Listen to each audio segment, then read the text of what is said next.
ایک عابد بقدر کفایت رزق حلال کماتا اور باقی وقت اللہ عز و جل کی عبادت میں گزارتا تھا۔ ایک مرتبہ مسلسل کئی روز تک اسے کہیں بھی مزدوری نہ ملی اور فاقوں تک نوبت پہنچ گئی۔ وہ خود بھی بھوکا رہا اور اہل و عیال بھی بھوک کی مشقت برداشت کرتے رہے۔ جب معاملہ حد سے بڑھ گیا تو اس نے اپنی زوجہ سے کہا کہ کل میں مزدوری کے لیے جاؤں گا، تم دعا کرنا، اللہ عز و جل تمام مخلوق کو رزق دینے والا ہے، وہ ہمیں بھی محروم نہ رکھے گا۔ اس کی زوجہ نے بھی مشورہ دیا کہ ہم یقین کامل کے ساتھ رزق کی تلاش میں نکلیں گے تو اللہ عز و جل ضرور کوئی راہ نکالے گا۔ صبح سویرے وہ عابد اللہ عز و جل کا نام لے کر مزدوری کی تلاش میں نکلا اور وہ بھی دوسرے مزدوروں کے ساتھ جا کر بیٹھ گیا۔ جن لوگوں کو مزدور کی ضرورت ہوتی تھی وہ مارکیٹ سے جا کر مزدور لے آتے تھے۔ اس نے دیکھا کہ ایک ایک کر کے سارے مزدور چلے گئے مگر اس کو کسی نے کام پر نہیں بلایا، یہ اس کو کوئی مزدوری نہیں ملی۔ جب اس عابد نے یہ صورتحال دیکھی تو کہنے لگا کہ اللہ عز و جل کی قسم، میں آج اپنے مالک حقیقی کی مزدوری کروں گا، یعنی عبادت کروں گا۔ چنانچہ وہ دریا پر آیا اور وضو کر کے نوافل پڑھنے لگا۔ رزق حلال دے مجھے اے بے، سارا دن اسی طرح رکوع و سجود میں گزار دیتا۔ شام کو جب گھر پہنچا تو اس کی بیوی نے پوچھا کیا کسی کے ہاں تمہیں مزدوری ملی؟ اس نے جواب دیا ہاں، میں نے تو آج بہت کریم مالک کے ہاں مزدوری کی ہے، اس نے وعدہ کیا ہے کہ وہ مجھے اس مزدوری کا بہت اچھا بدلہ دے گا۔ دوسری صبح دوبارہ یہ عابد مزدوری کی صف میں کھڑا ہو گیا، کسی نے اس کو مزدوری کے لیے طلب نہیں کیا، باقی لوگوں کو وہ لے جاتے گئے، پھر اکیلا رہ گیا۔ اب اس نے سوچا کہ پھر آج میں اللہ عز و جل کی عبادت کروں گا۔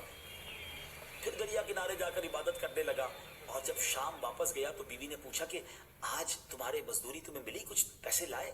تو کہتا نہیں، میں نے آج بھی بڑے کریم کی مزدوری کی ہے مگر میرے مالک نے انشاءاللہ وعدہ کر رکھا ہے کہ مجھے اس مزدوری کا اچھا بدلہ دے گا، میری اجرت اس مالک کے پاس جمع ہو رہی ہے۔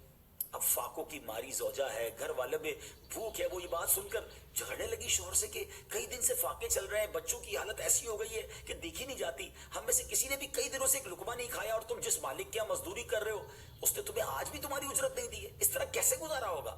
اس پر وہ عابد بہت پریشان ہوا اور ساری رات کروٹیں بدلتے اس نے گزاری۔ بچے بھوک کی وجہ سے بلبلا رہے تھے اور اس کی اپنی حالت بھی قابل رحم تھی۔ بالآخر صبح وہ پھر بازار گیا، مزدوروں کی صف میں کھڑا ہو گیا۔ آج پھر ویسا ہی ہوا کہ اس کو مزدوری نہیں ملی، کوئی بھی اپنے ساتھ نہیں لے گیا۔ وہ عابد پھر اپنے پاک پروردگار کی رحمت سے مایوس ہونے والا نہیں تھا۔ وہ پھر دریا کنارے پہنچا، وضو کر کے نوافل پڑھنے لگا۔ دل میں کہا کہ آج پھر گھر کیسے جاؤں گا، کیونکہ اگر آج بھی کچھ لے کر نہیں گیا تو گھر والے کیا جواب دیں گے۔ لیکن اب وہ جب گھر کی طرف جانے لگا اسی ٹینشن میں تھا کہ بات کیا کروں۔ لیکن جب دروازے کے قریب پہنچا تو اسے کھانے کی خوشبو آنے لگی۔ وہ حیران ہو گیا، لگتا ہے میں کسی اور کے گھر میں تو نہیں جا رہا ہوں، میرے گھر میں تو کچھ بھی نہیں ہے کھانا پکانے کے لیے۔ لیکن جب دروازہ کھٹکھٹایا تو گھر کے اندر خوشی کا سما تھا، گھر والے خوشی سے باتیں کر رہے تھے۔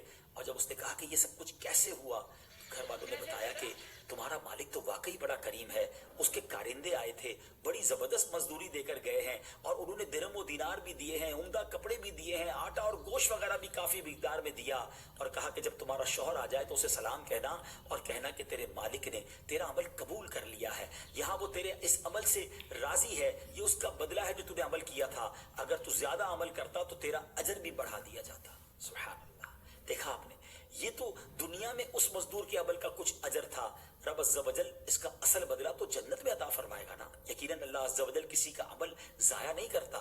اس واقعے سے ہمیں یہ بھی درس ملتا ہے کہ چاہے خوشحالی کے ایام ہوں یا تنگ دستی